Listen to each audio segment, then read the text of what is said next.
Halo sahabat budaya, perkenalkan saya Andi Rahmat, saya desainer grafis, saya pendiri dari Nusae Design Plus Environmental Design. Senang sekali hari ini saya akan memandu sesi yang berjudul Ragam Desain Khas Indonesia Masa Depan. Pada sesi kali ini, para pembicara akan hadir dan menyampaikan materinya yang bisa menjadi bahan pembelajaran dan diskusi kita bersama. Telah hadir di sini ada Mas Lim dari BioLiving dan Mas Yori dari Han Awal and Partner. Mungkin Mas Lim bisa perkenalan sedikit. Apa kabar semuanya? Saya dari BioLiving dan Wonders of Weaving. Fokus kami adalah mengembangkan anyaman untuk aplikasi arsitektural.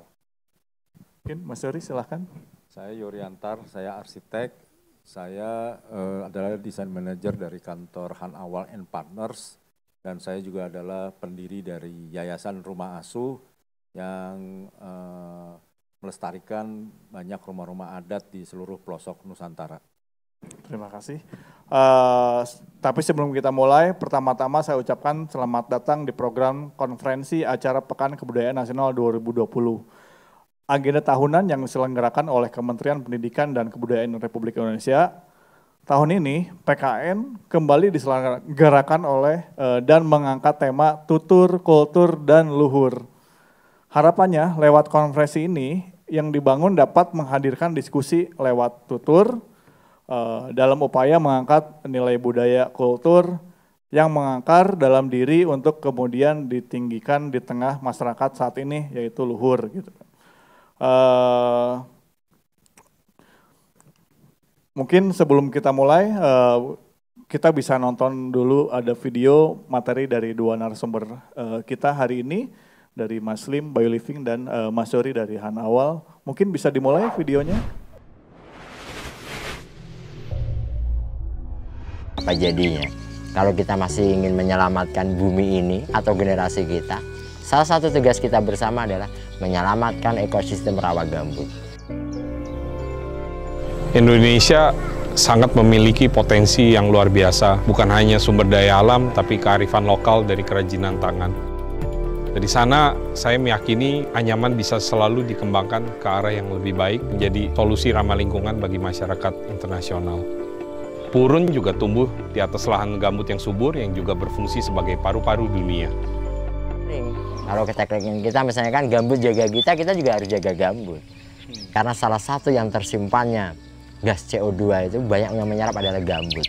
Kalau gambut ini dirusak, apa jadinya? Kalau kita masih ingin menyelamatkan bumi ini atau generasi kita, salah satu tugas kita bersama adalah menyelamatkan ekosistem rawa gambut.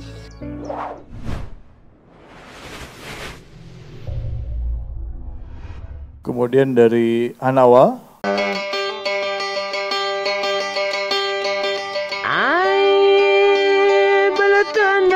Pangyangu balaluku mamarau kanyo gaina kakupeli wala tanahumba kupamandu nyanahuri wangu akaina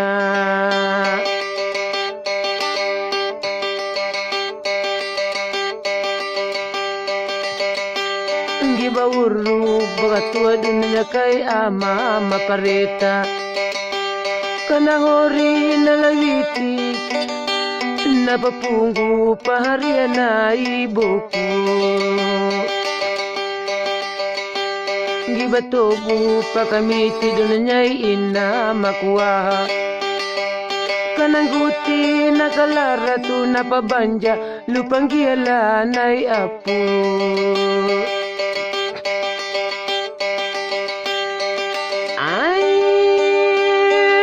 tana haparangu palaluku homananga kanyang gaina kakupeli wala tanahumba kupamandu nyanahuri wangu akaina ndana muda pamaruam banyak nahuri nalawiti bakalunga mapail ngibanyuta mapangalanya una ina ndana pekula pambulanya kanangguti nakalarat bakahanga mapayapa gibanyonga mapanuwanya unaina.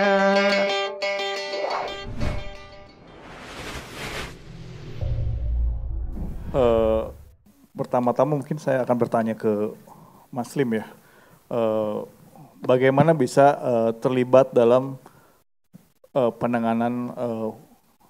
penanggulangan gambut itu ya, yang tadi kita sama-sama lihat ya gitu kan, apakah itu inisiasi dari BioLiving atau apakah kenapa bisa terlibat dalam hal tersebut gitu, mungkin bisa sedikit cerita. Jadi saya diundang oleh satu NGO namanya Pantau Gambut. Jadi tugas mereka itu untuk memantau 2 juta hektar lahan gambut yang direstorasi gara-gara kebakaran hutan kemarin dulu, yang asapnya bisa sampai ke Singapura. Jadi ya kita mungkin terlalu menganggap menganggap santai bahwa Indonesia itu adalah surga alam dan surga materialitas. Di lahan gambut ini sendiri juga fungsinya sebagai paru-paru dunia gitu loh. Jadi nyerap CO2 dia. Nah, bayangkan kalau sampai jutaan hektar itu nggak mau direstorasi, itu kualitas udara kita akan seperti apa? Itu yang poin pertama. Tapi yang kedua, yang juga jadi penasarannya masyarakat, kalau lahan gambut ini diselamatkan, untungnya apa gitu loh. Nah, ternyata banyak yang nggak diketahui bahwa itu meningkatkan ekonomi di masyarakat sekitar. Contoh, bisa nanam kopi, bisa nanam nanas, ikan-ikan juga hidup di daerah lahan gambut tersebut. Dan yang paling mengejutkan adalah kalau masa panen lagi nggak terlalu jalan, itu tuh mereka menganyam memakai tanaman-tanaman purun yang tumbuh di lahan gambut. Dan tanaman purun itu setelah dianyam itu ditukar sama karung beras, sekarung-sekarung beras gitu. Jadi lalu kami memberikan satu pengetahuan kepada masyarakat di sana, sebenarnya anyaman bukan hanya bisa dijadikan tikar, bisa juga dijadikan bangku, bisa dijadikan rumah gitu. Jadi kita ajarkan bagaimana waktu kamu menyelamatkan lahan gambut, kamu malah bisa value add berlimpah-limpah begitu. Itu sih kurang lebih begitu. Sangat menarik ya, justru jadi value yang lebih gitu sebenarnya dari sekedar lahan gambut.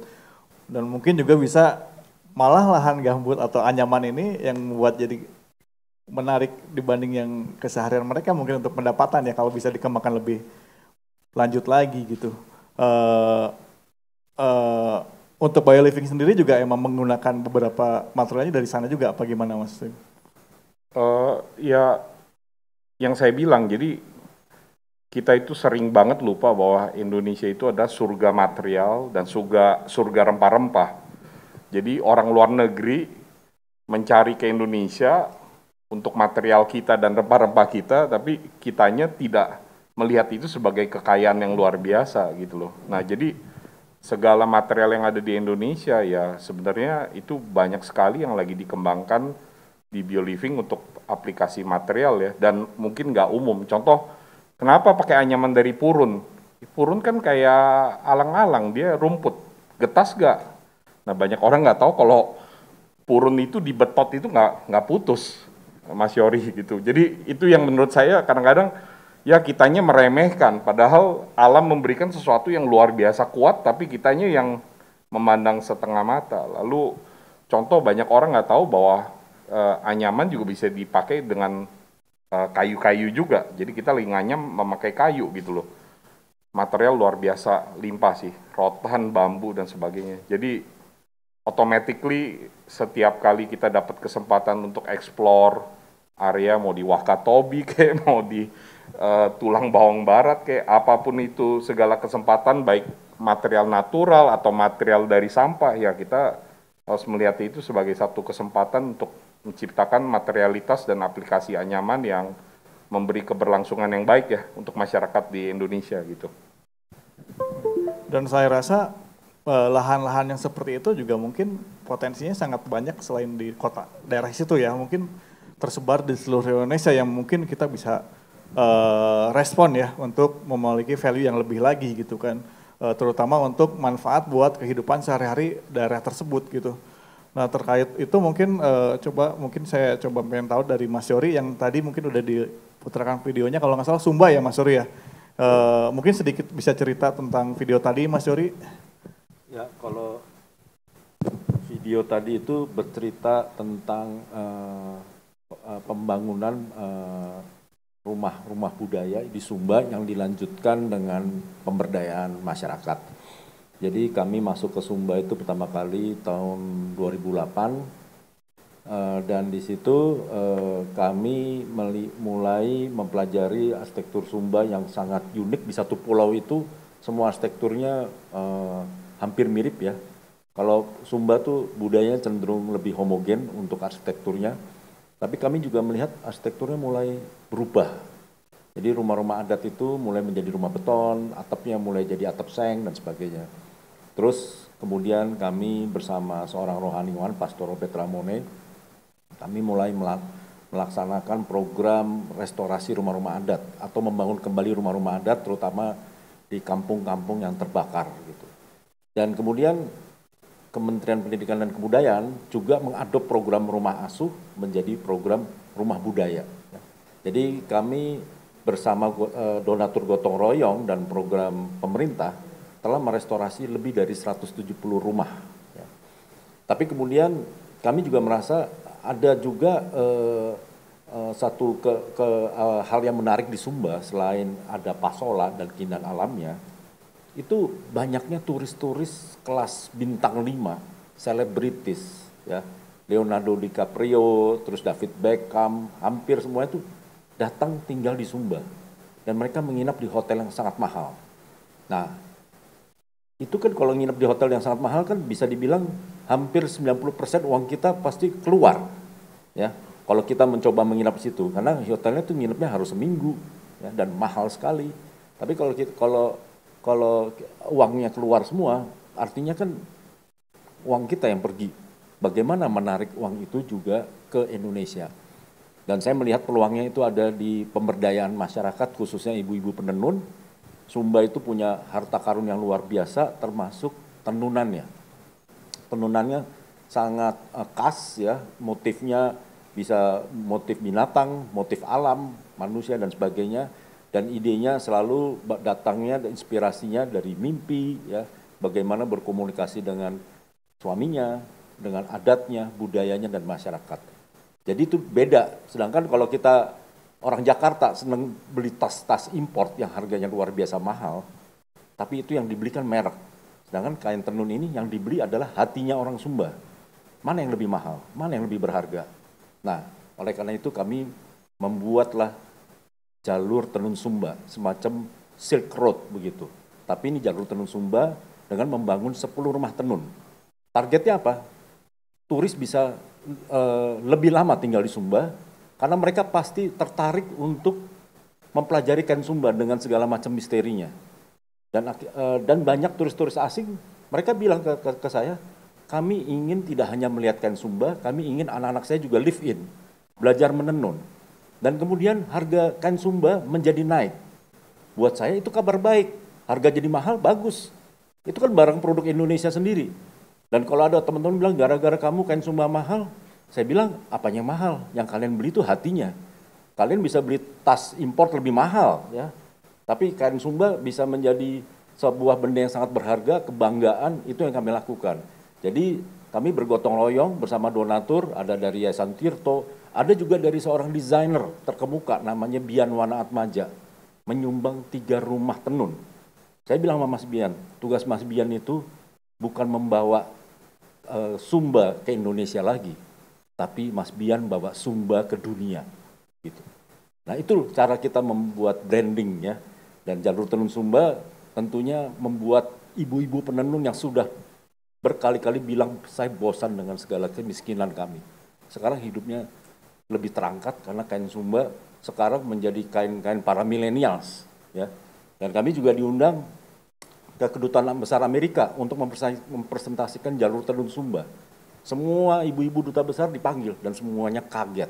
Karena selama ini mereka cuma tahu kalau mereka tinggal di Jakarta kan taunya cuma batik. No, kita punya Sumba gitu loh. Dan kita punya Indonesia yang lain. Indonesia tuh sangat kaya dan selain harus dilestarikan budayanya, masyarakatnya juga harus diberdayakan, harus terlibat. Nah, jadi pada saat kami meresmikan rumah-rumah tenun ini, itu Pemdanya sendiri juga bingung bagaimana caranya membangun bersama masyarakat dengan gotong royong. Kekuatan kita tuh adalah gotong royong. Dan nggak banyak orang yang paham apa itu gotong royong. Dan saya justru belajar gotong royong itu dari masyarakat adat pada saat kami melestarikan rumah-rumahnya kembali. Dan tadi kan disebutkan ini adalah dari tutur. Memang budaya kita adalah budaya tutur, artinya budaya lisan. Sedangkan yang kita pelajari di perguruan tinggi itu nyaris budaya tulisan. Budaya tulisan tentu datang dari peradaban barat, ya. Perguruan tinggi siapa yang bawa? Ya Belanda pasti. Akibatnya kita mempelajari budaya tulisan yang nanti dari budaya tulisan hasilnya adalah instruksi. Kalau di arsitek kan mengeluarkan jadi gambar. Gambar jadi satu mata rantai dengan kontraktor, mandor, tukang, itu adalah budaya top down. Itu lahir dari masyarakat modern 4 musim. Sedangkan Indonesia adalah masyarakat tradisional 2 musim yang menghasilkan manusia bukan di indoor tapi di outdoor. Manusia outdoor adalah pasti manusia sosial. Manusia sosial adalah manusia gotong royong. Gotong royong itu adalah metode bottom up. Ini yang lupa kita pelajari, metode bottom up ini. Dan DNA orang Indonesia gotong royong. Begitu. Mungkin ngomong-ngomong Sumba, saya juga ikut tripnya ya tahun 2000. Tahun lalu ya kita 17-an di sana. Betul. Buat saya pribadi, saya belum merasa Indonesia ketika saya pergi ke Sumba ya. Saya udah 34 tahun hidup tuh di Indonesia, baru ke 4 pulau. Tinggal di Pulau Jawa, mungkin sering ke Bali, ke Sumatera sama ke Sumba kemarin gitu kan. Dari 17.000 pulau. Dari situ saya lumayan tergugah ya hati saya, kayak mungkin pernah ke luar negeri, pulang ke Indo, kayaknya saya harus diimbangi dengan jalan-jalan di lokal ya kayaknya gitu. Kenal Mas Yori udah beberapa tahun yang lalu, Mas Lim juga sama, dan saya rasa dua narasumber kita ini punya jiwa nasionalis yang sangat tinggi sih sebetulnya gitu. Terus terkait Sumba mungkin nanti kita bahas bisa lebih jauh ya gitu. Tapi dari 2 personal kita di depan ini, saya rasa mereka ini sering banget pergi ke luar negeri. Mungkin yang satu Mas Yori emang sering trip, jalan-jalan, mencari inti dari mungkin berpraktek sebagai arsitek, juga melihat perbedaan apa sih bedanya Indonesia dengan bangsa lain gitu kan. Terus Mas Lim juga sama gitu kan, Mas Lim sering jalan-jalan ke luar negeri, dan juga Mas Lim bahkan sempat tinggal di luar ya, di Amerika kalau nggak salah ya, dan sekolah di sana gitu kan. Mungkin saya mau bertanya gitu kayak apa yang dirasakan ketika kita berada di luar negeri, dan mungkin Mas Lim pernah tinggal di sana gitu kan. Dan kalau saya pribadi lihat ya, mungkin Mas Lim juga cukup tergugah hatinya untuk menaikin atau enggak menghidupkan kembali potensi yang sebenarnya mungkin dari dulu udah ada tapi belum terlihat gitu kan, tentang anyaman, tentang empati terhadap lingkungan gitu kan, gimana lingkungan kita bisa yang tadinya kebakaran, lahan gambut, tapi gimana kita melihat dari sisi positifnya dan akhirnya menjadi value yang mungkin yang sebelumnya nggak kepikirkan gitu kan. Ada bioliving, jadi anyaman, dan itu bisa membawa Indonesia ke dunia internasional gitu kan. Mungkin saya pengen bertanya, apa sih yang membuat punya pemikiran bahwa mungkin jiwa nasionalis itu gimana sih ceritanya awalnya? Mungkin saya pengen bertanya itu ke 2 narasumber kita hari ini gitu. Mungkin Mas Lim boleh cerita duluan gitu ya. Melihat Indonesia setelah pernah tinggal di luar gitu. Apa sih yang harus kita lakukan sebagai generasi sekarang gitu? Ya kita semua nih anak-anak Indonesia ya. Jadi kakek saya juga lahir di Indonesia, ayah saya lahir di Indonesia. Secara sadar dan gak sadar ya pasti sebelum berangkat dari Amerika kecintaan terhadap Indonesia itu juga sudah ada ya. Ya ayah saya seorang guru, juga dia orang yang sangat multidisipliner ya, seorang mekanik juga, seorang yang bisa servis TV juga, terakhir jadi perwakilan pabrik spare part Jepang gitu loh. Ibu saya juga seorang guru Inggris juga sebelumnya, dia juga demen melukis juga gitu loh. Jadi itu latar belakang keluarga saya yang menurut saya mengalir ke diri saya bahwa saya adalah seseorang yang secara natur jadi multidisipliner gitu loh. Nah, ngomong value ya yang tadi Mas Yori ngomong bener banget ya. Kita menjadi seorang Indonesia lagi-lagi kita mengambil satu posisi yang take it for granted terlalu menganggap sepele sesuatu yang bottom up, padahal itu kekayaan yang sangat luar biasa, satu keindahan yang luar biasa, satu pemahaman yang tidak pernah dimengerti dengan sangat baik oleh dunia luar, tapi kita tidak melihat itu sebagai the real gold, the real value. Lalu waktu saya kuliah di Amerika, saya pribadi melihat bahwa yang kita dapat world view, gaya berpikir. Kalau di Amerika yang dibiasakan itu adalah free thinking. Jadi artinya kalau saya mengkritik Andi jangan panas dulu gitu loh. Karena poinnya adalah bukan ngomong Andinya jelek. Saya cuma ngomong bahwa mungkin ada ide lain nih gitu loh. Nah nanti Andi juga counter saya, mungkin kritiknya pedas, tapi juga tahu bukan untuk membilang saya jelek, cuma nanya mungkin nggak ada pemikiran lain di luar itu yang tidak kelihatan. Lalu waktu saya di Amerika memang saya digembleng oleh satu profesor ekonomi namanya Maria Muna Guria, seorang Amerika Latin yang kental banget ngajarin, Lim, ini sebenarnya value di setiap bangsa itu tuh bisa mengalir ke bangsa-bangsa lain. Jadi itu ilmunya namanya international economics. Jadi bagaimana Indonesia bisa berperan bagi bangsa lain dan bagaimana bangsa lain juga bisa berperan bagi Indonesia gitu. Nah di situ ya itu yang saya bawa balik ke Indonesia. Mungkinkah ada nilai-nilai yang sebenarnya tidak di-tap ya, nilai-nilai yang tidak dikembangkan lebih lanjut untuk bisa pertama bisa melayani negara lain, tapi at the same time juga bisa memiliki dialog terhadap negara kita gitu loh. Itu yang menurut saya memberikan satu gaya berpikir lah kalau buat saya. Tapi tetap akar seorang Indonesia, dan saya setuju banget dengan apa yang Mas Yori bilang, kalau kita tidak memiliki Bhinneka Tunggal Ika, kalau kita tidak mempunyai atau tidak menghargai grassroots karakter, itu sih sangat disayangkan karena itu the real gold untuk jadi seorang Indonesia ya. Gitu. Menarik.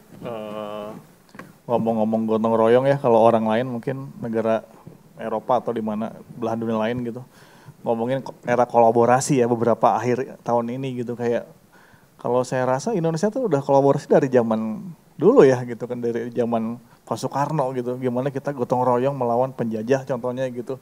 Mungkin kalau kita hidup di komplek, gimana kita gotong royong membersihkan kompleks gitu kan, antar sesama tetangga.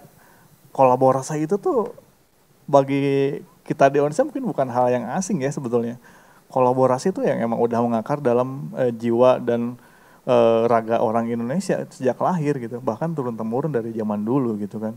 Dan semangatnya Mas Yori sangat menarik karena saya kan beberapa tahun terakhir diajak terus ya Mas Yori ke Sumba juga diajak untuk melihat di sana. Ayo Ndi kita lihat, lu harus lihat Sumba gitu kan.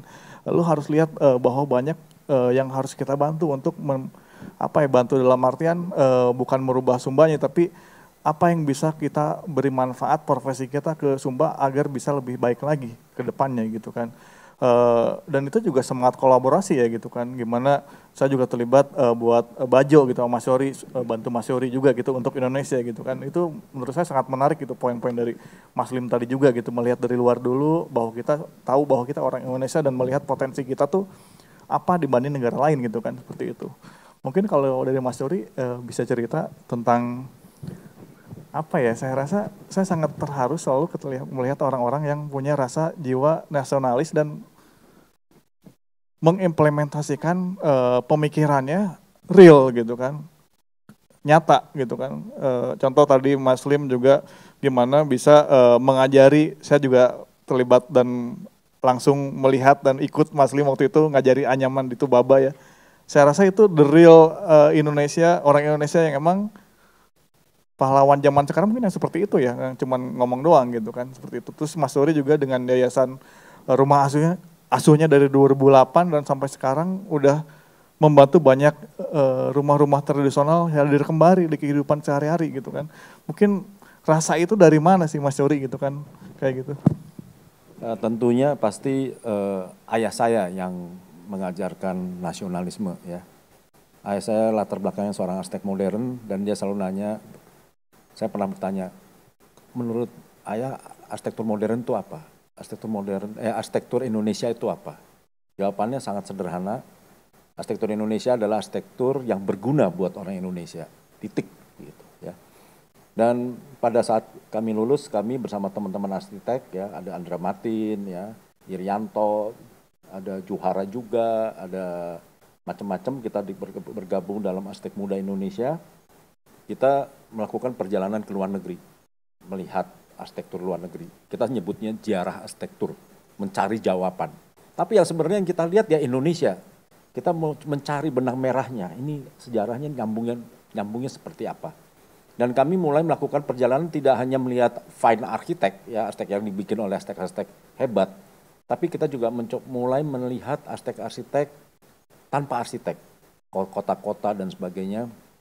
Dan bagi saya dari semua rangkaian perjalanan ke luar negeri, yang paling penting itu adalah perjalanan saya ke Tibet. Ya.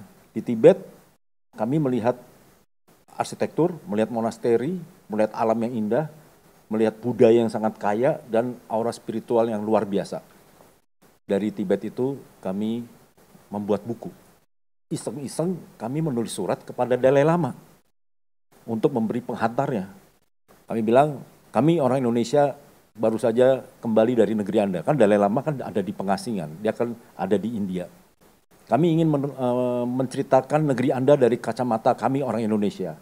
Karena tidak banyak orang Indonesia yang mengenal negeri Anda. Negeri Anda lebih banyak dikenal sebagai negeri dongeng. Apalagi kita taunya Tibet dari buku komik Tintin, ya kan? Yeah. Dan kemudian Dalai Lama menjawab, herannya dia jawab lagi. 2 minggu kemudian ada surat dari Dalai Lama, ditulis sendiri, dan saya rasanya kayak ditempeleng, kayak ditampar. Malu bener bacanya. Dia bilang begini, walaupun tidak banyak orang Indonesia mengenal negeri kami, tapi dari dahulu kami selalu mengenang Indonesia. Melalui guru besar kami yang mendirikan negeri Tibet, seorang guru besar agama Buddha berdasar dari India, bernama Atisadi Pangkara, sebelum mendirikan negeri Tibet, telah berguru pada seorang lama. Lamanya bernama Lama Serlingpa. Serlingpa adalah Suwarna Dwipa. Suwarna Dwipa adalah Pulau Emas. Pulau Emas itu adalah Sumatera. Dan dia dikenal sebagai Dharma Kirti dari Sriwijaya. Saya bilang, siapa itu Dharma Kirti? Saya nggak kenal. Sementara murid-murid agama Buddha semua mengenang Indonesia sampai sekarang. Kalau disuruh cerita Dharma Kirti, semua tahu. Itu adalah cikal bakal yang menginspirasikan pendiri negeri Tibet. Sementara saya nggak kenal siapa itu. Berarti kita ini bangsa amnesia, ada sejarah yang terhapus. Nah disitulah saya mulai tertantang, kalau begitu saya ingin melihat Indonesia. Saya ke switch perjalanan itu, setiap tahun saya mengajak orang-orang kantor saya untuk keliling Nusantara, dalam perjalanan cinta tanah air, karena itu bulannya di bulan Agustus, 17 Agustus banyak libur kejepit, oke 5 hari kita keliling pelosok-pelosok. Dan perjalanan ketiga, tibalah saya di Flores, dan kemudian staf kami bilang, Pak Yoris kita cari Wairebo. Wairebo itu di mana? Gak ada yang tahu Wairebo, hanya modal sebuah foto internet. Satu Manggarai kita ubek-ubek, gak ada yang tahu Wairebo. Sampai akhirnya bilang, wah ini fiktif nih, hoax, jangan-jangan. Udah, kita lanjutkan perjalanan ini udah 2 hari kebuang hanya mau cari Wairebo. Pas mau berangkat itu tiba-tiba menemukan sebuah foto Wairebo di restoran. Loh kok ada ya? Ternyata orang asing yang pernah ke sana. Akhirnya kami minta petunjuk jalan antar kita ke Wairebo. Dan akhirnya nyampe di sebuah desa, ternyata itu belum Wairebo tapi ketemu orang Wairebo. Dan untuk itu kita tanya, Wairebo di mana? Dekat saja. Tidak jauh tapi harus makan dulu. Makan nasi campur super mie biar kuat. Ternyata itu perjalanan untuk mencari desa Wairebo itu 8 jam. Ya, 8 jam sampai saya pikir ini kita dibohongin, jangan-jangan kita tersesat di hutan. Dan waktu kita tiba di Wairebo, kita melihat ada 4 sosok rumah berbentuk silinder besar, dan itu kaget saya. Saya bertepuk tangan, kita berteriak nyaris histeris. Terus kemudian dari kampung itu keluar orang-orang, siapa ini yang datang? Semua orang keluar, kita kan takut loh, ini di mana gitu. Dan akhirnya kita nggak boleh pulang, harus nginep. Di dalam desa Wairebo ketemu 15 orang dari Taiwan, ada 2 profesor. Besoknya kembali dari Wairebo, ada 15 orang Spanyol masuk. Loh, ini seperti kayak jendela dunia nih, mau nyebrang kemana lewat Wairebo. Dan di situ sebelum kami pulang, kepala suku berpesan, bagi kami orang dari Jakarta adalah orang tua kami. Saya bingung nih ngomong apa sih? Ini pesan apa yang disampaikan ke saya? Tapi akhirnya saya menemukan jawaban. Akhirnya mulai tahun 2008 saya memutuskan pensiun jadi turis. Ternyata yang selama ini trip-trip keliling Indonesia tuh trip-trip kacamata turis. Datang, foto, masyarakat diwawancarain, terus pulang pergi, udah masyarakat dapat apa-apa. Dan di situ saya pensiun jadi turis, saya mendirikan rumah asuh, saya ingin menjadi bagian dari masyarakat. Caranya membangun kembali rumah-rumah adat yang sudah punah. Dan sekarang sudah 7 rumah Wairebo terbangun, semua adalah rumah baru. Ya, nggak ada yang lama, tapi asli, karena membangun masyarakat. Dan dulu, per tahun 2008, hanya 40 turis yang datang. Kami ternyata orang Indonesia pertama, rombongan Indonesia pertama yang tiba di Indonesia juga, kan aneh ya. Tiba di Wairebo kan di Indonesia kan. Tercatat loh kita 18 orang itu. Dan kini tahun lalu udah lebih dari 10.000. Apalagi Wairebo mendapat penghargaan UNESCO begitu. Nah disitulah kita menemukan formula, begini cara melestarikan rumah adat. Ini arsitektur Nusantara kita. Jadi bahkan seorang Profesor Yosef Priyotomo bilang, Wairebo adalah kelahiran kembali arsitektur Nusantara. Kita menemukan formula melestarikan rumah adat karena kita tadinya dari luar, sekarang menjadi dari luar ke dalam. Kami melihat dari kacamata orang dalam. Begini caranya, gotong royong. Nah formula itu bisa dipakai untuk melestarikan rumah-rumah adat yang lain. Dan di situ berikutnya dalam melestarikan rumah adat saya ajak mahasiswa dari dunia pendidikanlah yang harus dirubah. Karena dunia pendidikan lupa mempelajari arsitektur Indonesia sendiri. Begitu. Jadi kami taruh mahasiswa live in, kamu nggak boleh pulang kalau rumahnya belum jadi. Ada yang live in 1,5 bulan, ada yang live in 3 bulan. Dan mahasiswa begitu selesai live in, mereka bilang kami menemukan harta karun. Tuh mahasiswa aja ngerti. Ternyata kami menemukan harta karun, dan bagi saya, kenapa saya selalu mengkampanyekan arsitektur Nusantara. Karena arsitektur Nusantara harus dikampanyekan. Kenapa? Itu adalah program bagaimana kita melestarikan rumah adat kita sendiri, dan bagaimana rumah tradisional itu dan budaya kita itu tidak lagi yang selalu dicap masa lampau, ya, zaman kebodohan, zaman kegelapan. Tapi tradisi dan budaya justru masa depan kita. Kita memakai narasi arsitektur Nusantara. Melalui arsitektur Nusantara, saya bisa berkomunikasi dengan lebih mudah dengan masyarakat. Melalui arsitektur Nusantara, saya bisa lebih banyak bisa berkomunikasi dengan pembuat keputusan. Tapi kalau saya bawa arsitektur luar, masyarakat nggak paham. Pemerintah juga nggak paham. Nah, disitulah kita bisa merubah mindset. Merubah birokrasi setengah mati, merubah mindset cepat. Siapa yang pertama kali mengajarkan saya merubah mindset? Secara nggak langsung saya ketemu rombongan pencinta alam Wanadri yang telah 3 kali keliling pulau-pulau terluar melalui ekspedisi 3 periode.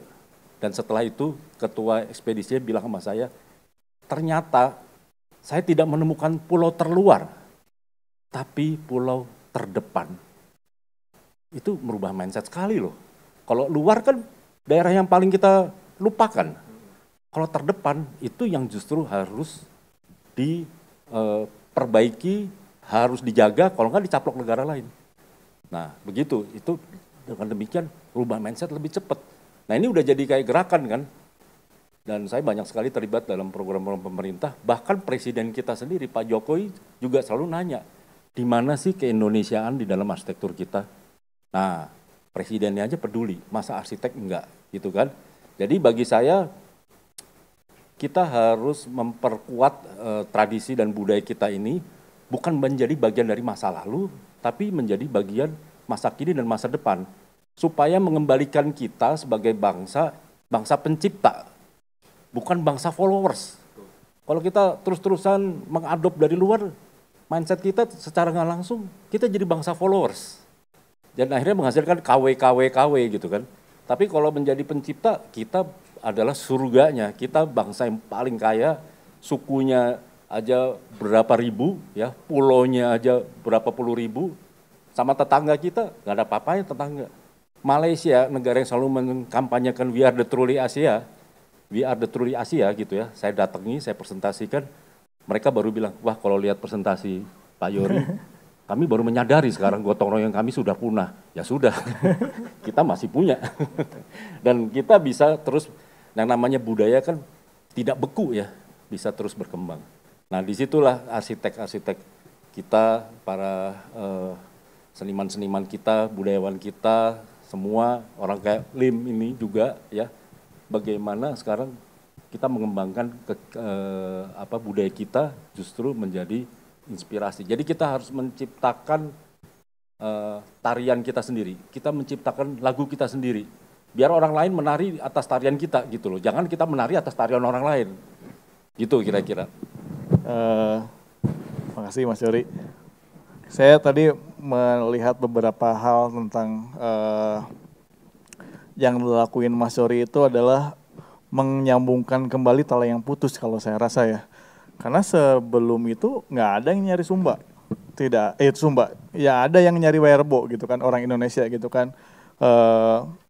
Dan itu baru Mas Yory sebagai seorang arsitek sama tim untuk mencari keberadaannya Wirebo. Dan saya sempat dengar juga sih katanya pas pertama datang ke sana dimusuhin dulu ya, kalau nggak salah ya, bukannya ditentang ya, ini dari mana gitu kan, mau mengganggu saya nih katanya gitu. Itu boleh cerita sedikit nggak? Karena menurut saya mungkin keadilan atau pemerataan itu mungkin belum terasa bagi mereka gitu, bahwa ini ada orang Jakarta mau mengganggu saya nih gitu kan, jangan kesini, kalian pulang aja, atau gimana ya ceritanya waktu itu? Ya, itu mungkin kejadian di tempat lain, tapi di Wirebo mereka sudah punya jiwa hospitality, tapi mereka tetap ingin bertanya apa maksud kami datang ke sana. Ya, mereka ingin tanya, karena kami tidak minta izin, kami main datang aja.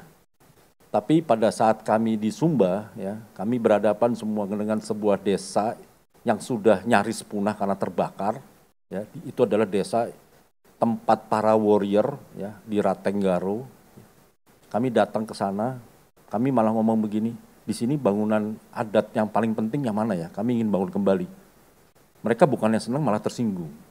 Siapa nih orang datang-datang mau ngurusin tradisi kita yang sangat sakral, ya nggak tahu apa sejarahnya gitu. Ya, nyaris kami disambut dengan golok. Kami udah berkumpul di situ. Untungnya tiba-tiba saya menemukan kata kunci. Kami datang kemari tidak punya maksud lain. Tidak ada udang di balik batu. Kami datang kemari hanya untuk belajar. Untuk mempelajari rumah-rumah adat yang bagi kami sangat luar biasa. Kaget mereka. Semua diam. Terus tiba-tiba 100 orang itu datang satu persatu minta maaf dengan adu hidung. Dan kemudian 2 minggu kemudian mereka berteriak sorak-sorai yang sama, tapi sorak-sorai penuh kegembiraan karena rumah adatnya mereka dibangun.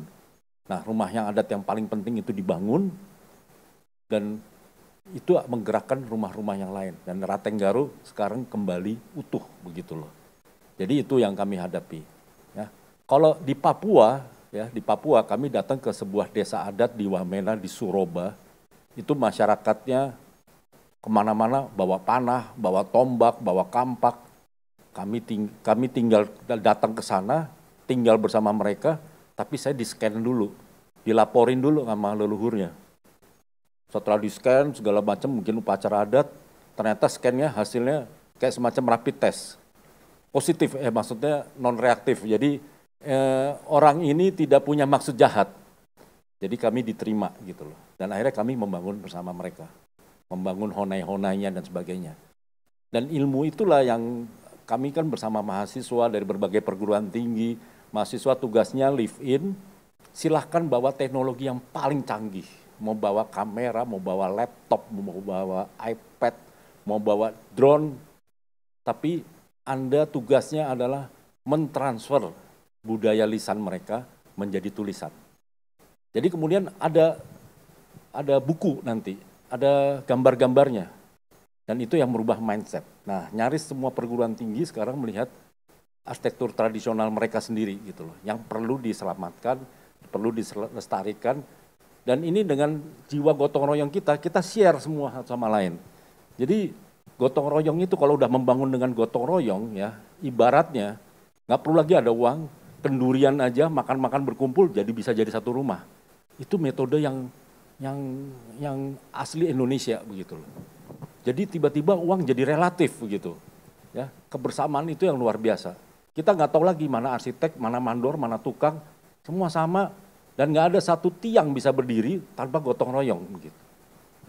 Nah kalau saya lihat kan sebenarnya yang dilakuin Mas Yory itu menghadirkan kembali rumah-rumah tradisional Indonesia yang udah hampir hilang tadinya gitu kan.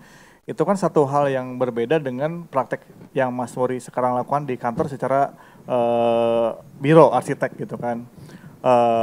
Dimana kalau yang tadi Mas Yory lakuin dengan rumah asuh itu untuk menghadirkan kembali hal-hal yang hilang tentang tradisi Indonesia gitu kan. Sedangkan Mas Yory berpraktek sebagai arsitek modern di era sekarang gitu kan. Bagaimana tuh evolusi ke karya-karya Mas Yory yang di luar hubungannya dengan tradisi gitu kan. Gimana Mas Yory membuat desain arsitektur yang sifatnya terlepas dari kebudayaan, dalam artian kebudayaan masa lalu ya, kalau yang tadi kita bahas masa lalu. Tapi yang Mas Yory lakukan sekarang dengan kantornya itu adalah kebudayaan zaman sekarang gitu kan, dalam arsitektur Indonesia modern gitu kan. Apa sih hal-hal yang jadi apa ya setelah mengenal arsitektur tradisional Indonesia, terus Mas Yory sekarang berkarir sebagai arsitek, bisa dibilang era modern zaman sekarang gitu. Apa sih yang membuat jadi kayak pemikiran ini nih yang Indonesia tuh yang harus terapkan di arsitektur Indonesia zaman sekarang gitu kan. Apa sih Mas Yory kira-kira mungkin banyak yang pengen tahu juga gitu ya, kan. Jadi, kan itu hal yang berbeda ya gitu. Ya. Jadi pada saat melestarikan rumah adat, saya minta, dan saya tidak perlu meminta, masyarakat otomatis akan membangun kembali rumah adat dengan tradisi seasli-aslinya. Bikin upacara, ya. Pohon aja diajak bicara, boleh nggak ditebang? Loh pohon loh diajak bicara. Kita orang modern bisa tebang ratusan hektar, nggak usah pamit-pamit ya. Jadi saya kadang-kadang malu juga jadi orang modern ya. Terus pada saat permohonan IMB, mereka tanya, bukan tanya ke kecamatan, tanya ke leluhur. Hari ini hari yang baik gak buat bangun rumah? Semua prosesi itu dijalankan. Dan semua material lokal, dan tidak ada intervensi material modern. Karena itu menyangkut rumah tradisional.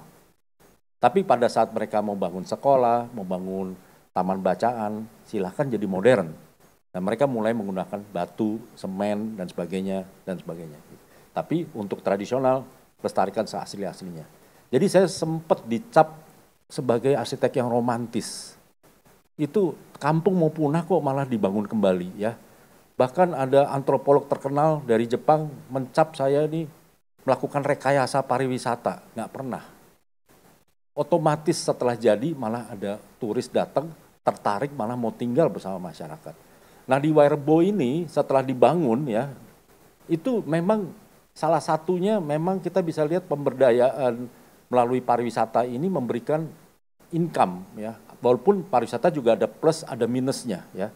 Tapi minimal dari ekonomi, sisi ekonomi dulu orang Wairebo bilang kami makan nasi seminggu sekali, selebihnya kami makan hasil ladang. Sekarang bisa makan nasi sehari 3 kali. Dan menyekolahkan anaknya sampai ke ITB, kan luar biasa, ya. Dan mereka bilang kedatangan turis ini membawa ekonomi. Kenapa? Karena mulai penunjuk jalan, guide, porter, itu orang Werebo. Penginapan, homestay-nya Werebo juga. Kulinernya Werebo juga. Souvenir, oleh-oleh, kain tenun, ditenun oleh ibu-ibu. Kopinya ditanam di sana. Bisa dibilang 90% masuk ke masyarakat. Bandingkan dengan hotel-hotel kelas bintang 5 yang dimiliki orang-orang asing, ya, atau kapal-kapal pinisi super mewah, kapal Nusantara tapi pemiliknya orang Amerika. Itu pasti 90% lari ke luar negeri. Orang kita bayarnya pakai kartu kredit di laptop udah gone ini uang kita kan. Nah, bagaimana uang itu kita tarik kembali ya. Dan sekarang kaitannya dengan arsitektur saya seperti apa ya. Pada saat merencanakan membangun kembali rumah-rumah adat, itu yang saya pelajari. Oh ternyata kalau selama ini saya bikin rumah, itu mindsetnya mindset negara 4 musim. Di dalam satu rumah kan pasti isinya ruangan semua tuh. Sampai ruangan yang nggak perlu-perlu diadain. Begitu rumahnya jadi, ruangnya banyak bener, orangnya nggak ada. Ada ruang biliar, ruang home theater, ruang fitness, segala macam. Karena mereka memang orientasinya ke dalam. Pada rumah-rumah adat, nyaris ruangannya itu cuma multifungsi, segitu simpelnya. Dan ternyata mereka sehari-hari ada di mana? Bukan di dalam rumah, di outdoor, di luar. Nah, artinya kita merancang rumah, coba lebih membanyakkan ruang-ruang outdoor, terbuka. Dan saya beruntung, saya juga mau merubah kota kita yang berwawasan 4 musim ini jadi 2 musim dengan membuat ruang-ruang publik. Saya mendapat kesempatan di Kalijodo, terus membranding, merevitalisasi Lapangan Banteng, itu menghadirkan manusia outdoor yang sosial, bukan manusia 4 musim yang masuk di dalam bangunan yang malah nggak kenal satu sama lain begitu ya. Jadi kami menggunakan mempelajari hal-hal itu. Filosofi ruang dalam, ruang luar, hubungan sosial itu kami pelajari. Terus kemudian material, ya. Material kelokalan yang kita pelajari. Indonesia tuh kaya dengan material tadi seperti Mas Lim nanya, yang Mas Lim sampaikan. Batu, kayu, bata, banyak sekali. Kalau begitu ngapain kita import ya? Material-material dari luar negeri. Nggak ada rumah harus jadi mahal. Semua bisa murah. Ya. Kalau barang-barang luar kan saya pernah ditawarin nih stop kontak buat air panas. Berapa harganya? 40 juta. Loh mahal banget ya. Air dinginnya sama 40 juta. Loh itu baru kerannya aja udah 80 juta. Belum baskomnya loh. Waduh jangan-jangan udah komplit 200 juta. Itu uang kita lagi keluar kan. Padahal kalau kita pakai desain kita yang agak asimetris dikit, kan kita masyarakat pengrajin nih, itu bisa jauh lebih murah gitu loh. Ya. Jadi itu kelokalan kita bisa ambil. Ragam hias kita, waduh, nggak kurang-kurangnya. Ya, ribuan, puluhan ribu, ratusan ribu sumber inspirasi. Nah sekarang saya beruntung sekali banyak berkomunikasi dengan pemerintah, ya kami dipercaya oleh Kementerian Pariwisata, Kementerian Pendidikan, termasuk Perhubungan dan Kementerian PU. Dan kami mendapat tugas membuat kawasan strategis pariwisata nasional di Labuan Bajo, di Toba, dan semua itu formula-formula yang saya dapatkan di pedalaman itu saya terapkan. Sehingga hasilnya ya ruang-ruang terbuka, proyek-proyek infrastruktur, berbasis sosial dan budaya. Ini untuk masyarakat, jadi ruang terbukanya kita hasilkan, materialnya udah pasti harus lokal. PU itu pasti mencoret material-material luar dan harus bisa diproduksi di tempat, maksudnya membangkitkan industri setempat. Misalnya materialnya kita pakai material di Labuan Bajo, kita pakai andesit dari Jawa, bisa dicoret juga, karena di Flores itu banyak material batu alam juga begitu loh. Nah jadi saya mulai paham, oh ternyata itu membangkitkan industri setempat. Terus kemudian arsitekturnya, ya arsitekturnya kan arsitektur setempat. Sehingga pada saat ada kunjungan Bapak Presiden bilang, oh ini udah bagus, material setempat, budaya setempat, arsitektur setempat. Kurang lebih visinya seperti itu. Sehingga nanti Labuan Bajo akan menjadi daerah kawasan wisata berbasis kelokalan, berbasis ekoturism, bukan industri modern internasional yang nanti kita jual di sana. Ya budayanya, budaya Labuan Bajo itu kan budaya Manggarai, budaya Bugis, kapalnya aja kapal-kapal pinisi gitu ya. Kapal pinisi ini justru kapal-kapal yang justru orang asing nyari, jalannya pelan. Mereka nggak nyari speedboat ya. Mereka ke Indonesia untuk menikmati waktu. Di negaranya waktu udah nggak ada. Di Indonesia bisa naik kapal jalannya pelan itu yang mahal ya. Nah sedangkan kita maunya ngikut luar yang serba cepat, yang larinya super kilat. Mereka nikmati jalan pelan-pelan, dan tahu-tahu keliling-kelilingnya udah seminggu. Ya. Jadi rumus pariwisata bagaimana ini bisa menjadi kawasan yang jadi premium, ya turis-turisnya juga turis-turis berkualitas, ya yang menikmati seni dan budaya, bukan digempur jadi kawasan wisata modern gitu. Jadi kita di Bajo ini, di Toba dan KSPN semua tentunya berbasis ekoturism dan juga nanti berbasis geopark alam. Ya. Sekarang kami sedang merencanakan untuk Wakatobi, di mana rumah-rumah Bajonya itu semua di atas air. Problemnya adalah sampah.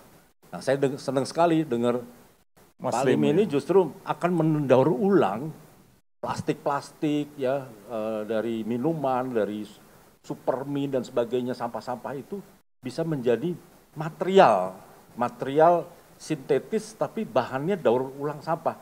Nah ini kan menyelesaikan banyak masalah gitu loh. Ya itu yang saya pikir ini jadi solusi nih gitu. Jadi solusi. Jadi bagaimana program-program KSPN ini juga bisa mendapat sertifikat green. Ya. Selain lokal mengolah daur ulang, ini yang luar biasa gitu. Menarik. Saya melihat bahwa tadi poin-poinnya adalah desain Indonesia itu, desain arsitektur Indonesia itu bukan ngomongin tentang bentuk atau visualnya gitu, tapi nafasnya, fungsinya, kegiatan orang-orang Indonesia itu sendiri yang membuat karakter Indonesia itu muncul sebetulnya, bukan oh ini belum menggunakan pattern batik atau oh ini belum wayang atau belum apa, ini belum Indonesia, bukan seperti itu ya. Kalau saya dengar dari Mas Yory adalah yang disebut Indonesia itu bagaimana ruang arsitektur itu berfungsi optimal oleh orang yang ada di Indonesia itu sendiri gitu kan. Gitu. Betul, jadi pada saat kami membangun banyak ruang terbuka, masyarakat Indonesia itu masyarakat yang senang menari, mengisi dengan roh, nari, nyanyi dan sebagainya. Itu sekarang sudah ada ruangannya. Dulu mereka tuh komplain karena semuanya pantainya menjadi milik swasta dan sebagainya. Sekarang justru kita menyediakan space yang besar, tempat mereka menari, bikin ritual. Jadi mereka nggak penting, ada yang pesen, ada yang order apa nggak order, mereka nari adalah bagian dari budayanya. Kita bisa melihat salah satu contohnya Bupati Banyuwangi. Itu tarian gandrung itu hampir setahun tuh ditarikan terus. Bahkan ada yang sifatnya massal, terus saja menari. Dan sekarang banyak investor masuk, semua penari-penari itu mendapat pekerjaan. Itu yang luar biasa, mengangkat kelokalan, dan Banyuwangi itu justru menjadi kota yang wilayah yang sangat mandiri. Bupatinya juga seorang entrepreneur begitu. Dan intinya mengangkat kebudayaan lokal begitu. Ekonominya juga untuk kita juga gitu kan, bukan lari ke luar negeri gitu kalau Mas Yory gitu kan. Betul. Ya mungkin kalau terkait dengan arsitektur lokal, tradisional juga saya tahu Mas Lim terlibat dalam Venice Arsitektur Biennale yang diundang dari Indonesia itu Andra Matin, dan saya juga cukup tahu dan mengikuti dan cukup terlibat juga bagaimana Mas Lim mensupport pavilionnya Andra Matin di Venice Arsitektur Biennale dan dapat special mention ya, dapat award waktu itu. Di mana pavilion itu tuh mengangkat konten-konten lokal. Ada kalau nggak salah karena temanya elevation ya, jadi ngangkat rumah-rumah tradisional Indonesia tentang ketinggiannya kalau nggak salah ya. Nah itu saya rasa ada kesamaan ya semangat orang-orang kita arsitektur, terutama Mas Yory, Andra Matin dan Mas Lim juga gitu kan. Nah bagaimana sih dari BioLiving? Kalau saya lihat kan cukup holistik ya, ekosistemnya terbangun gitu. Misal dari mulai bagaimana dari pengrajin, anyaman, bagaimana itu bisa ditransformasi dengan teknologi yang Mas Lim bawa, semangat bioliving, dan akhirnya bisa going global ya, gitu kan, bisa ada di jaring internasional gitu kan. Untuk bioliving sendiri, apa ya, kayak bagaimana sih mengcombine dari unsur-unsur, elemen-elemen atau jenis-jenis anyaman kan sangat banyak ya gitu kan. Bagaimanakah mentransformasikan supaya relevan dengan kebutuhan atau enggak relevan dengan zaman sekarang yang dibutuhin oleh arsitektur, oleh desain gitu kan. Itu bagaimana sih kayak mentransformasikannya dari anyaman yang udah ada di Indonesia gitu kan. Bagaimana cara mentransformasikannya supaya bisa apa ya diadaptasi oleh manusia zaman sekarang, oleh orang-orang zaman sekarang gitu. Misal arsitek menggunakan bioliving ini sangat relevan dengan Indonesia dan juga sangat dengan zaman sekarang untuk cara mentransformasikan dan meyakinkan bahwa ini tuh relevan buat zaman sekarang dan juga ini bisa merepresent Indonesia, kekayaan Indonesia gitu kan. Mungkin sedikit banyak mau tahu mungkin ya tentang itu gitu. Bagaimana mengcombine dari tradisional kebudayaan atau yang udah hadir dengan zaman sekarang gitu. Cara bertransformasinya seperti apa ya gitu kan. Mungkin kita sebelum saya mengupasnya lebih padat ya, mungkin bisa dilihat, mungkin bisa ditayangkan juga di layar apa yang kita lakukan di Venice Biennale. Ini salah satu instalasi yang dikerjakan untuk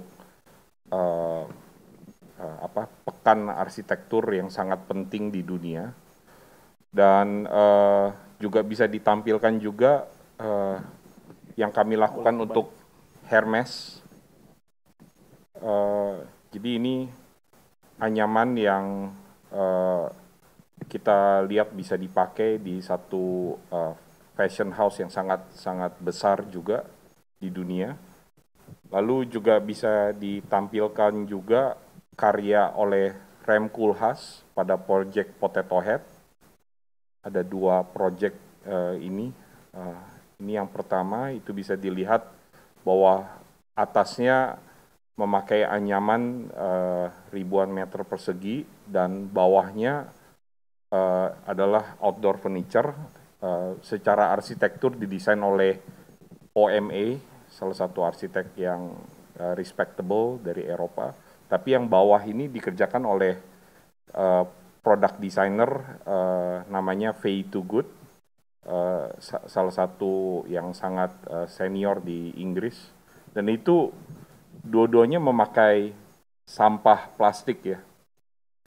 Jadi mungkin ini sebenarnya jawaban yang saya rasa Andi juga tahu jawabannya, dan Mas Yori juga tadi udah ngomong bahwa mungkin kita bisa melihat Amerika memiliki Elon Musk, lalu memiliki Steve Jobs gitu. Tapi kita nggak sadar bahwa Indonesia juga memiliki Andi Rahmat, ya kan? Ada Yori Antar juga, ada seorang Lim juga. Di mana kita anak-anak Indonesia ini bisa memasang satu visi yang sangat jauh, sangat panjang. Bagaimana kebudayaan bukan hanya Indonesia, tapi bagaimana kebudayaan dunia itu bisa menjadi satu titik focal yang sangat tajam untuk kita melaju ke depan. Kalau titik ini tidak bisa kita visualisasikan, itu semua pertanyaan itu mulai berantakan tuh. Kenapa mesti ke Wairebo, kenapa mesti ke Tibet? Itu semua keberantakan yang mungkin semuanya nanya ini ngomongin apa gitu. Tapi kalau visi itu kita bisa lihat dengan sangat tajam, akhirnya kita mulai menciptakan apa yang bisa jauh lebih tinggi, dunia kita bisa melangkah ke depan. Jadi cerita itu sangat baik, saya sangat senang bagaimana kapal-kapal yang pelan itu bisa menjadi daya tarik dan menciptakan ekonomi yang baik. Tapi saya lihat juga banyak sekali karya-karya Indonesia yang di luar negeri, sedemikian rupa orang-orang luar negeri malah cari orang Indonesia gitu loh. Proyek kami yang di Four Seasons Okinawa, yang kami cukup kaget adalah bukan hanya orang Jepang mencari artwork dari orang Jepang sendiri, orang Jepang malah nyarinya ke kita. Jadi mereka buat mengaktualisasi satu keindahan, mereka memerlukan seorang Indonesia untuk mengelevate experience-nya gitu loh. Jadi kalau kami berhasil melakukan itu, bukan hanya mereka menghargai Indonesia itu bukan hanya untuk Indonesia, tapi Indonesia juga untuk Jepang, untuk Four Season Operator juga gitu loh. Jadi mereka nggak melihat lagi bahwa ini Indonesia atau ini Jepang, tapi ini kita sedunia gitu. Lalu kalau sampai selesai teranyam, ya tukang-tukang anyam ini dapat income juga gitu loh. Itu pertama. Yang tadi dilihat di Venice Biennale, saya rasa mungkin Andra Martin dan saya yakin kemenangan ini bukan kemenangan kami gitu loh, ya. Kami sangat sadar bahwa ada Tuhan yang bekerja, karena semuanya mepet, udah hampir nggak mungkin. Kita bisa dengan selang waktu ketipisan beda 3%, udah ada yang masuk rumah sakit, apa segala, kita bisa deliver dengan sangat baik, lalu memenangkan. Kami hanya ingin, tanda kutip, nggak mau bikin kuratornya malu. Jadi kami bekerja sebaik-baik supaya kuratornya nggak malu milih Indonesia. Tapi ternyata dapat pengakuan yang luar biasa. Punggung saya ditepak oleh Soto Demura, pemenang Pritzker, saya sampai terkejut. Saya seorang Indonesia kok dipandang. Yvonne dan Shelly McNamara juga pemenang Pritzker baru-baru ini panggil saya Mr. Weaver gitu loh. Jadi saya mulai mikir gitu, ya kita sebenarnya anak-anak Indonesia bisa berdiri jauh di depan untuk mengajak bangsa-bangsa di dunia untuk berpikir sangat jauh gitu loh. Dan ini menurut saya sesuatu yang boleh di-embrace ya. Jadi jangan selalu berpikir bahwa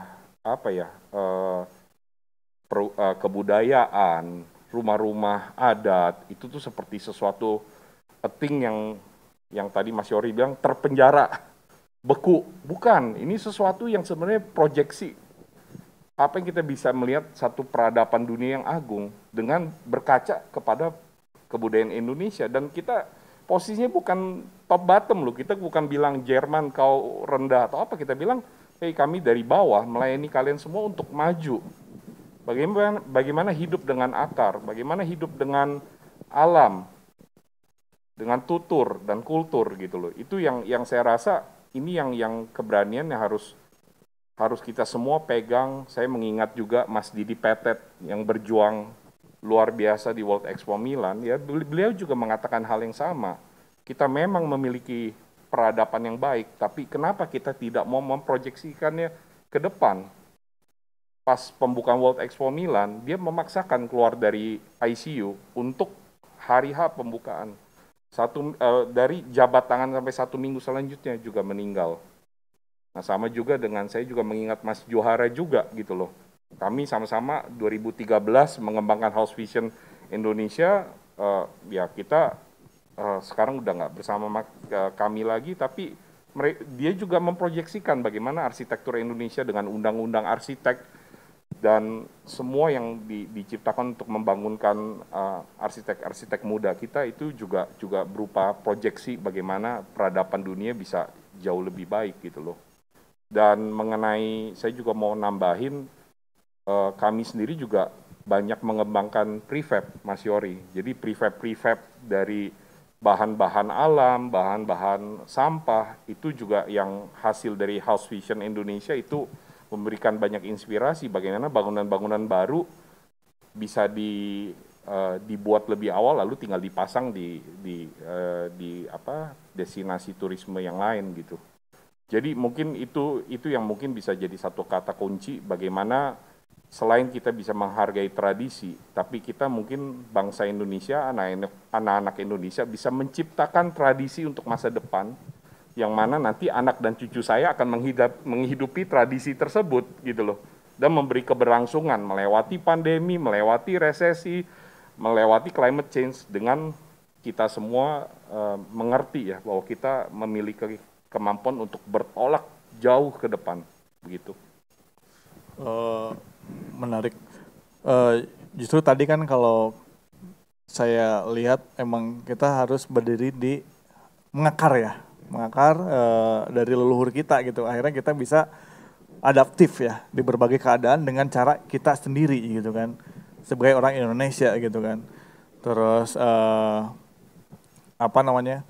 dan poin yang saya lihat dari berdua gitu, dari Mas Lim dan Mas Yori itu bagaimana kita berpijak di Indonesia dan menggali tentang budaya leluhur kita untuk meloncat lebih jauh lagi ke masa depan gitu.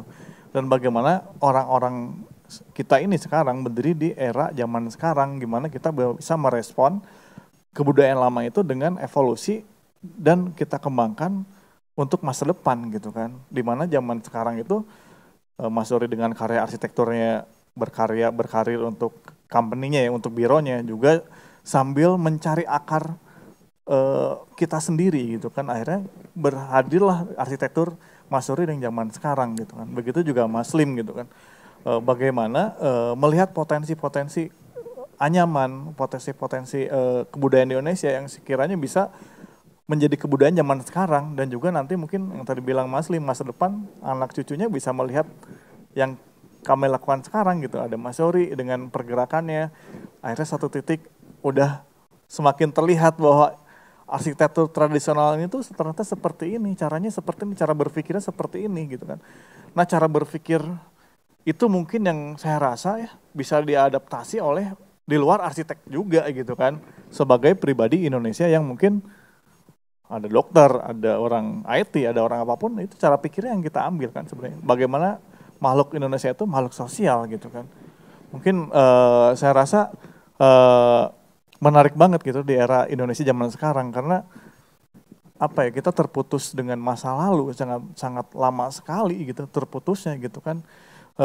Senang sekali ada sosok-sosok seperti Mas Lim, Mas Yori ini yang emang mencoba menggali kembali, menghubungkan keadaan yang ada di Indonesia, apa ya, kayak kekayaan-kekayaan yang terkubur, coba kita angkat ke atas, dan itu kita bisa konekkan ke dunia internasional, dan bahwa kami hadir gitu kan dengan jati diri kami sendiri gitu kan, dengan misal kebayang Hermes pakai produk Bioliving dengan anyaman, mungkin dari mana gitu anyamannya, mungkin itu boleh tahu nggak Mas Lim, anyaman yang digunakan ada trik-trik atau ada gayanya nggak sih anyaman-anyamannya?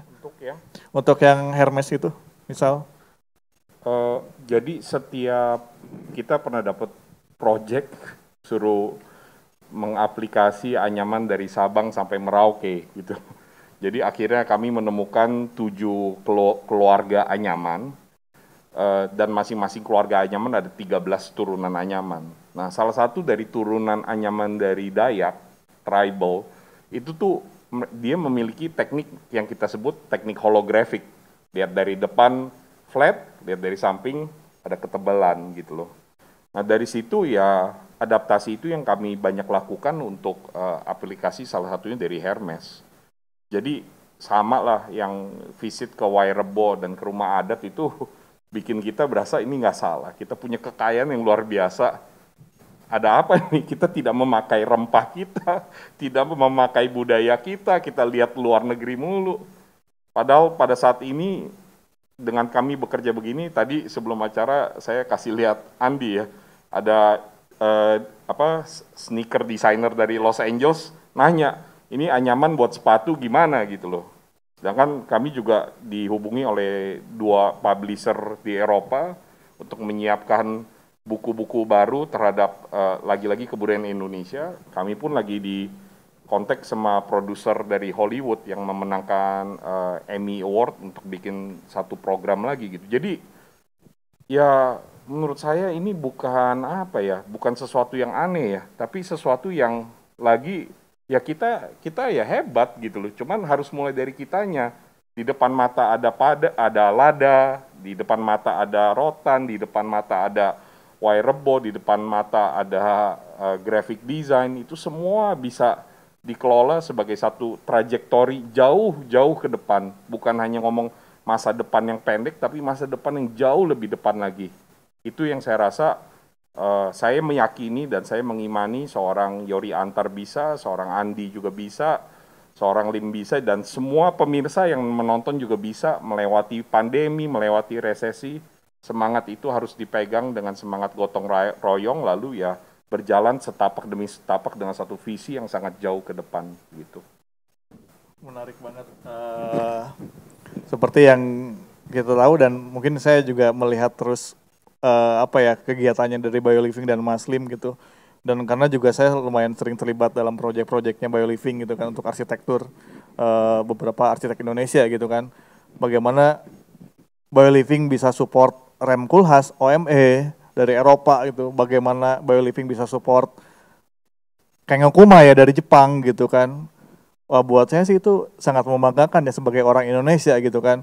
Terus dan di mana kita tuh nggak dilihat sebagai apa ya, bukan lagi Indonesia yang batik gitu kan, bukan lagi Indonesia yang harus yang tradisi yang zaman dulu gitu kan, tapi oh Indonesia sekarang tuh inovasi tapi dari keadaan dan budaya kita sendiri tentang anyaman gitu, tapi bagaimana diadaptasi oleh orang-orang modern di lokal dan internasional gitu kan, gitu. Terus juga mungkin ada yang belum tahu, misal Mas Yori juga gitu, sebagai fotografer freelance dari Aga Khan Award dari 91 kalau nggak salah ya.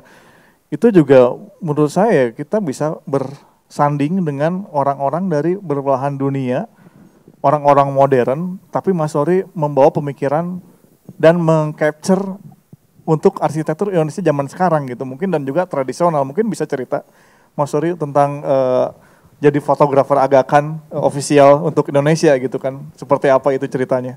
Ya, jadi saya memang hobinya foto, dan untuk wilayah Indonesia memang selalu dikontak dari Aga Khan ya. Tapi dengan mengantar technical review itu saya juga bisa melihat dari kacamata mereka melihat Indonesia begitu loh.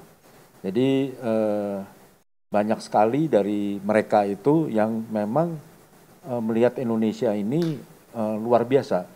Dan herannya kita nih nggak nyadari gitu loh. Kita nih jangan sampai jadi seperti ayam yang mati di lumbung padi. Saking kayanya sampai akhirnya kita nggak menyadari itu ya. Dan proses saya banyak mempelajari rumah-rumah adat.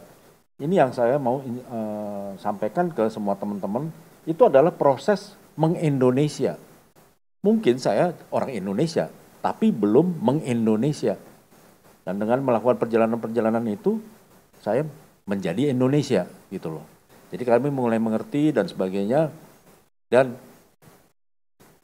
ini harus disadari, kita harus berpijak di atas kaki sendiri. Berdikari ini bukan slogan, tapi real ya. Kenapa? Kalau kita nggak mau mempelajari itu semua, jangan salahkan kalau orang lain yang datang yang mempelajari kita. Ya. Contoh, School of Bamboo di Bali. Itu semua material dari Indonesia. Budayanya Indonesia, yang kerja orang Indonesia. Yang sekolah bule. Bagaimana anak sekolah diajarkan menjadi orang Indonesia? Kan aneh. Ya. Yang punya pemikiran bukan orang Indonesia. Gitu. Artinya, jangan sampai hasil dari School of Bamboo itu mereka menjadi bule yang lebih Indonesia daripada kita. Nah, artinya ya kita harus bisa membawa keindonesiaan kita menjadi menginspirasi dunia. Kita harus kontribusi. Kita harus buktikan kita bukan lagi bangsa followers. Selama ini kita aja bangsa followers kok. Mau baju, mau pakaian, mau budaya, rumah itu maunya niru-niru luar negeri. Kostum juga seperti itu ya. Tadi sedikit menyinggung Venice Biennale. Saya mengikuti itu semua. Saya bahkan mengikuti untuk pertama kali arsitektur masuk ke Venice Biennale tahun berapa tuh ya? Itu tahun 2016 apa 2017. Siapa dulu ya arsiteknya? Avianti Arman. Ya, Avianti Arman melalui sebuah kurasi, dia strategi mengangkatnya tepat sekali, mengangkat material dan ketukangan. Ya. Dan itu mencuri perhatian, walaupun instalasi sederhana, tapi mencuri perhatian untuk peserta Biennale. Bahkan seorang Rem Koolhaas bisa komentar begini, seluruh dunia sekarang memiliki arsitektur yang menuju kesamaan. Indonesia lain sendiri. Tapi yang dimaksud Rem Koolhaas bukan kota-kota bangunan di Jakarta, tapi rumah-rumah adat. Dan dia mengangkat karakter arsitektur atap-atap rumah adat di Indonesia yang menjadi bahan pamerannya begitu. Nah, kemudian untuk kedua kalinya bagi saya strateginya Andra Matin dan Lim itu tepat sekali mengangkat keindonesiaan di dalam instalasi itu kan isinya rumah-rumah adat yang dibungkus dengan budaya pengrajin anyaman. Instalasinya sebenarnya simpel, kotak begitu. Tapi itu benar-benar mencuri perhatian buat orang-orang yang dari teknologi modern yang canggih gitu. Loh ini yang kita nggak punya, ini luar biasa sekali gitu loh. Jadi yang ngapain kita harus jadi followers orang kita punya harta karun sendiri kok gitu ya. Apalagi di era sekarang. Ini kearifan lokal kita ini bukan slogan ya. Tapi ini benar-benar yang akan menjadi ini yang harus kita kembangkan begitu ya. Kalau dulu, zaman dulu tuh orang bertanya-tanya arsitektur Indonesia seperti apa sih? Nggak akan ketemu, karena kalian tuh melihatnya dari luar ke dalam, bukan dari dalam keluar. Tapi setelah kita melihat dari dalam, kita berada di jalur track yang benar untuk mencari keindonesiaan kita di dalam arsitektur kita, di dalam budaya kita. Kira-kira begitu. Terima kasih Mas Yory. Ternyata kita ada di penghujung waktu ya di acara ini gitu. Mungkin boleh dari masing-masing bikin satu, bukan kesimpulan ya, mungkin ada satu statement tentang topik ini gitu. Mungkin dari Mas Lim. Kalau saya udah ya tadi. Mungkin nanti bisa ada lagi yang lebih tajam gitu Mas Yory. Dari Mas Lim ada statement apa gitu yang lebih clear gitu ke dalam topik hari ini tentang tutur, kultur, dan luhur gitu kan. Ya dalam menghadapi tantangan zaman ya, definitely kita melewati pandemi dan climate change yang luar biasa keras ya. Saya meyakini bahwa kita sebagai bangsa Indonesia bisa melewati ini dengan semangat gotong royong, lalu dengan visi yang sangat tajam dan visi yang sangat kuat, dengan kecintaan alam dan semangat mengulik, semangat berkolaborasi. Ini banyak sekali yang bisa dilakukan. Syaratnya satu harus bukan hanya, biasanya kita anak-anak Indonesia sering banget ngelihat keluar, ngelihat jauh, tapi yang tidak dikenal dirinya sendiri, tidak dikenal akarnya, yang tidak dikenal adalah sekitarnya. Jadi itu semua sangat cukup untuk kita semua berjalan melewati kesusahan ini. Mungkin tambahan lainnya, saya rasa kita harus semakin peduli dengan alam, dan nanti setelah pandemi lewat kita akan merasakan suhu yang luar biasa panas. Nah di situ peran arsitek juga saya rasa akan semakin penting. Sampah-sampah yang semakin banyak juga jadi tantangan yang juga akan serius. Harapan saya dengan event ini ya kita bisa secara kreatif, secara berbudaya, kita bisa berharmoni dengan alam kembali gitu. Ya mungkin saya tambahin, harus punya mental pionir ya buat generasi kita sekarang dan ke depan ya, supaya kita bisa lebih berkembang lagi dan lebih maju lagi gitu mungkin dari. Ya, dan ya dalam konteks itu bener banget apa yang Mas Yory bilang, don't be a follower gitu loh. Jangan jadi bangsa Pinterest, jangan jadi bangsa copycat gitu loh. Jangan jadi bangsa hoax gitu. Ayolah, maksudnya ini momen keemasan di mana Indonesia bisa jadi negara kelima terbesar di dunia. Amin. Kita bukan negara keberapa puluh loh, kita akan jadi negara 5 terbesar di dunia. Lalu kalau kita tidak mau bermental pemimpin, lalu mental apa yang kita miliki sekarang? Lalu kalau kita meyakini bahwa kita pemimpin, visi apa yang kita punya? Dan apa yang bisa kita lakukan waktu demi waktu, langkah demi langkah dengan kebersamaan kita. Dan segala yang kita miliki untuk menjadi bangsa yang hebat, tidak perlu dicari di luar. Di Indonesia sudah ada itu semua. Bottom up punya creativity, semua dunia mencari ilmu ini. Kita bisa hebat bukan karena ditolong kanan kiri atau nungguin duit dari pemerintah, tapi kita sendiri secara grassroots bisa bertumbuh dengan sangat baik.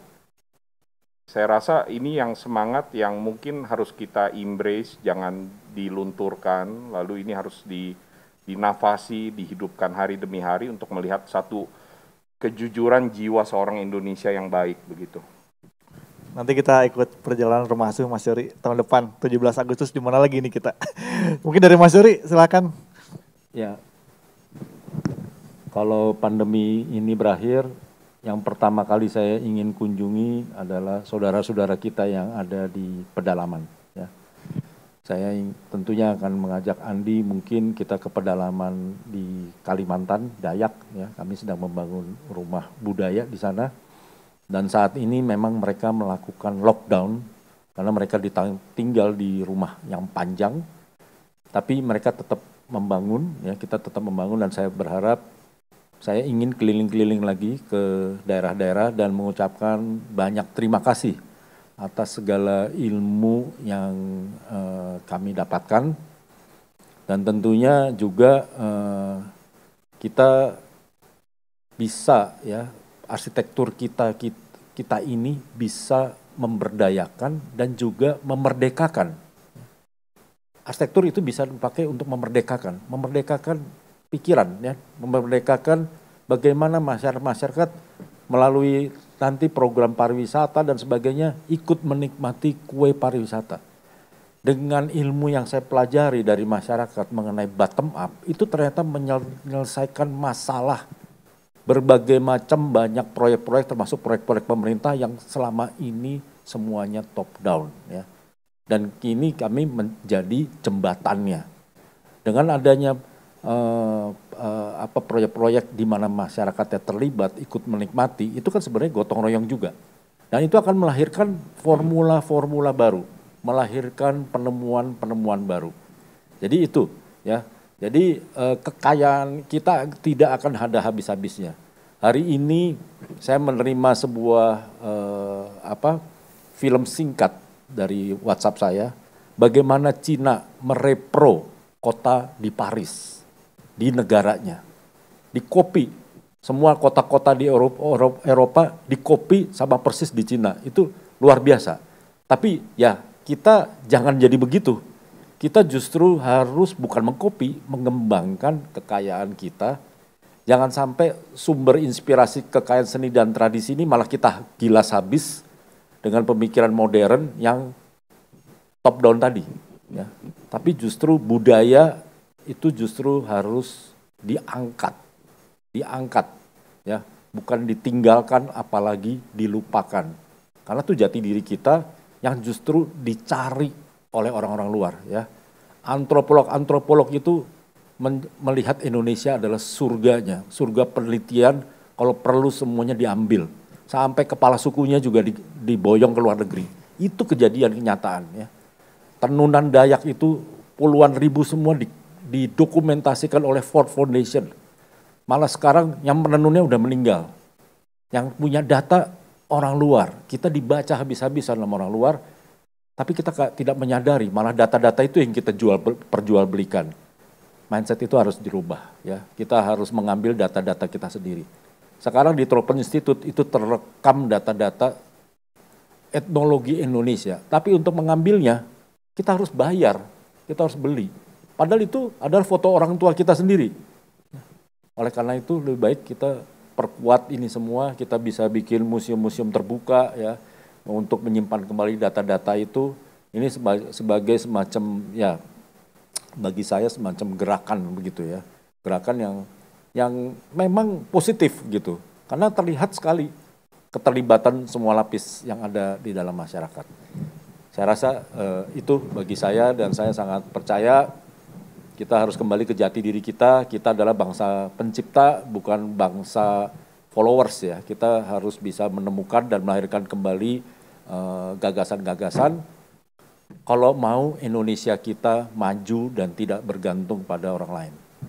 Amin. Terima kasih. Ya, semoga semakin banyak lagi orang-orang yang seperti Mas Yory, yang seperti Mas Lim, untuk kita duplikat sebanyak-banyaknya untuk Indonesia yang lebih baik ke depannya gitu. Terima kasih buat Mas Lim, Mas Yory sudah menyempatkan hadir untuk berbagi perspektif dan gagasan-gagasannya untuk Indonesia ke depan lebih baik. Bersama kita bisa melihat masa depan dari perspektif yang lebih luas untuk mencapai hasil yang lebih baik lagi untuk Indonesia ke masa depan dan untuk jadi contoh generasi-generasi berikutnya gitu kan. Semoga generasi kita memiliki mental pionir yang lebih besar lagi gitu. Terima kasih buat Mas Lim dan Mas Yory sudah menyempatkan hadir di hari ini dan berbagi gagasan tentang perspektif Indonesia untuk masa depan dari akar kebudayaan kita sendiri. Semoga kita bisa membuat Indonesia lebih baik lagi ke depannya, dan juga untuk generasi kita bisa punya mental pionir yang lebih besar lagi gitu kan, bisa bersaing dengan bangsa-bangsa lain gitu kan, dan berdiri di kaki kita sendiri. Terus akhir kata, salam seluruh sahabat budaya dimanapun berada, semoga dalam keadaan sehat selalu. Dan yang selama bulan November 2020, Pekan Kebudayaan Nasional akan melaksanakan beragam program acara, mulai dari konferensi, pagelaran, pameran, parade, hingga kompetisi. Keseluruhan rangka acara ini akan dapat Anda saksikan, sahabat budaya, di berbagai platform digital melalui televisi hingga layanan video streaming. Terima kasih.